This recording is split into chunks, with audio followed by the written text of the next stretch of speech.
Welcome all the students in the third part of participle and gerund. The third sentence is they selected a pen.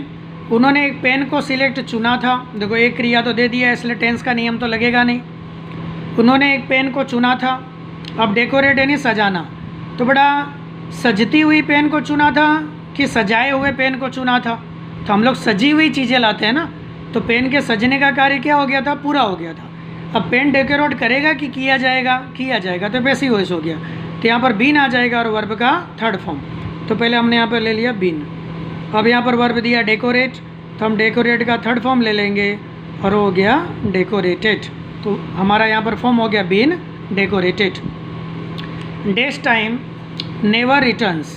समय never returns कभी वापस नहीं आता. अब यहाँ पर दिया गो. तो बड़ा गो यानी जाना. तो बड़ा जाता हुआ समय कभी वापस नहीं आता कि गया हुआ समय जो जा चुका है.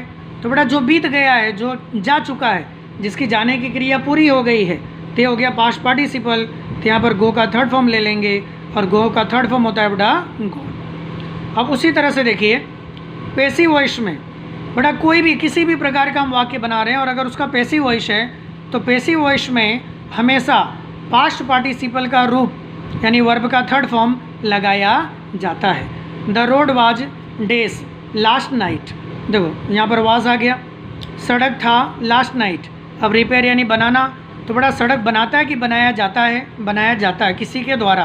तो किसी के द्वारा यानी पैसिव वॉइस हो गया. तो पैसिव वॉइस में हमेशा वर्ब का थर्ड फॉर्म आता है. तो यहाँ पर हम रिपेयर का थर्ड फॉर्म ले लेंगे और रिपेयर का थर्ड फॉर्म होता है बेटा रिपेयर्ड. अब ये हो गया वर्ब का थर्ड फॉर्म यानी ये हो गया हमारा पास्ट पार्टिसिपल. वैसे your name has been announce. अब बेटा आपका नाम डेस अनाउंस. अब नाम अनाउंस करता है कि किया जाता है? किया जाता है. तो पैसिव वॉइस हो गया. देखो बीन पहले से दिया हुआ है बी का रूप.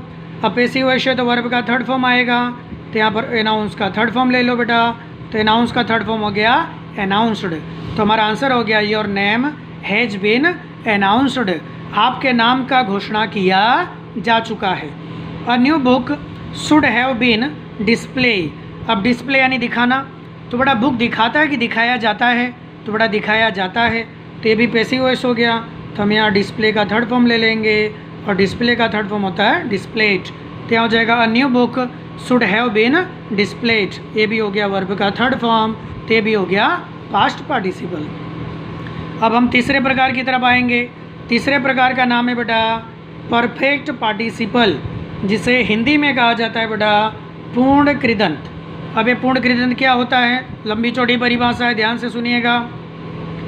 जिस समय एक क्रियापद के पूर्ण होने के तुरंत बाद, फिर से एक बार, जिस समय एक क्रियापद के पूर्ण होने के तुरंत बाद दूसरा क्रियापद पूर्ण होता है, उस समय पहले पूर्ण होने वाले क्रियापद को पूर्ण कृदंत कहते हैं. दो क्रियाएं पद होंगी. एक के पूरा होने के तुरंत बाद दूसरा क्रियापद पूरा होता है. तो जो पहले नंबर पे पूरा होता है उसे परफेक्ट पार्टिसिपल के नाम से जाना जाता है. अब इसके एक्टिव वॉइस में हैविंग और वर्ब का थर्ड फॉर्म, पैसिव वॉइस में हैविंग और बीन और वर्ब का थर्ड फॉर्म. इसकी पहचान क्या होगी? तो इसकी चार पहचानें हैं. नंबर 1, पहला वाक्य खाली जगह वाला होता है, फिक्स होना ही चाहिए. नंबर 2, दूसरे वाक्य में अधिकांशतः भूतकाल की क्रियापद वर्ब का सेकंड फॉर्म होता है. नंबर 3, दोनों वाक्यों के बीच में अल्प विराम, बड़ा अल्प विराम जिसको सामान्य भाषा में इंग्लिश में आप लोग कोमा कहते हो, दोनों वाक्यों के बीच में अल्प विराम होता है. नंबर 4, भाषांतर करते समय तुरंत या जैसे ही डेस डेस डेस डेस डेस वैसे ही, फिर से एक बार सुनिएगा, जैसे ही डेस डेस डेस डेस डेस वैसे ही का अर्थ मिलता है. बराबर. तो जहाँ पर यह पहचान देखने को मिले वहाँ पर हमारा परफेक्ट पार्टिसिपल है. और परफेक्ट पार्टिसिपल है तो वहाँ पर हम खाली जगह में क्या भरेंगे?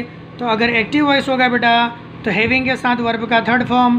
पैसिव वॉइस होगा तो हैविंग बीन और वर्ब का थर्ड फॉर्म.